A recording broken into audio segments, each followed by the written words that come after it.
cette vidéo, nous allons aborder le théorème de Thalès. En voici un énoncé. ABC est un triangle.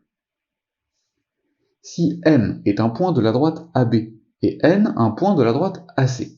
Alors, parenthèse dans l'énoncé, cette condition donne trois cas possibles. Premier cas, les points M et N sont respectivement des points des segments AB et AC. Deuxième cas possible, les points M et N sont respectivement des points des demi-droites AB et AC, mais pas des points des segments AB et AC. Et enfin, troisième cas possible, les points M et N appartiennent aux demi-droites BA et CA, mais n'appartiennent pas aux segments AB et AC.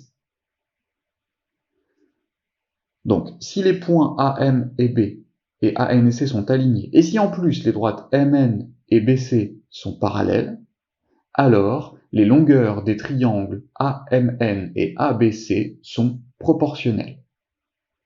Le théorème de Thalès est en fait un cas particulier d'homothétie dans un triangle, avec une homothétie qui a pour centre un des sommets du triangle, ici le point A, et un rapport positif dans les deux premiers cas, et un rapport négatif dans le troisième cas. Le théorème de Thalès permet de calculer des longueurs grâce à la proportionnalité qui peut s'exprimer de différentes façons. Nous allons tout de suite le voir dans deux exemples. Dans le premier exemple, on cherche à calculer la longueur du segment DC. L'énoncé nous apprend que les points A, E et D sont alignés, tout comme les points ABC. On sait également que les droites EB et DC sont parallèles. On peut donc utiliser le théorème de Thalès, qui nous permet d'affirmer que les longueurs des triangles AEB en bleu et ADC en rouge sont proportionnelles. Cette proportionnalité peut s'exprimer de différentes façons. Tout d'abord, on peut construire un tableau de proportionnalité entre les longueurs de A et B et celles de ADC. L'agrandissement de AE et AD. L'agrandissement du segment AB qui mesure 4 cm et le segment AC qui en mesure 7.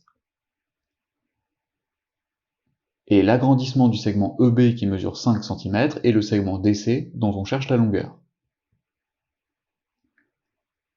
On peut alors conclure grâce à un produit en croix, DC est égal à 7 fois 5 divisé par 4.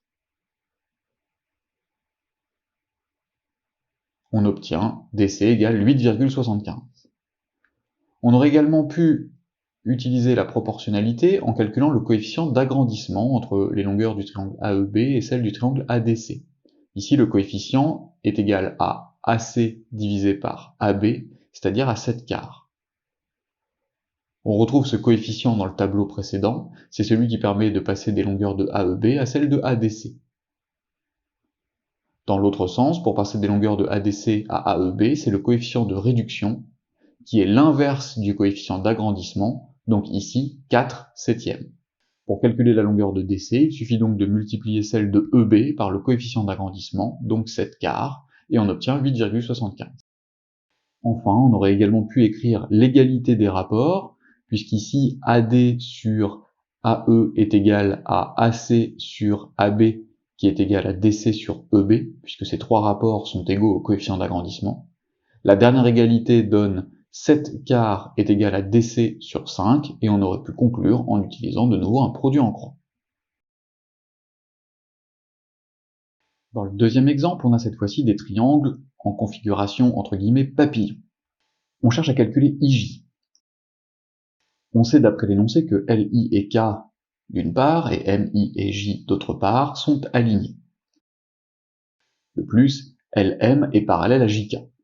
Donc d'après le théorème de Thalès, les longueurs des triangles ILM en bleu et IJK en rouge sont proportionnelles.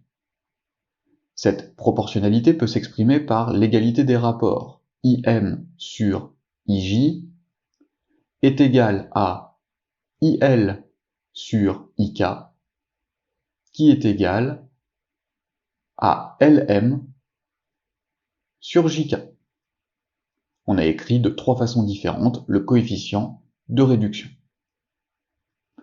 Si on remplace par les données que l'on connaît, on obtient 5 sur IJ, qui est égal à 4 sixièmes. On peut donc calculer IJ à l'aide d'un produit en croix, ce qui nous donne 5 fois 6 divisé par 4, 7,5 cm.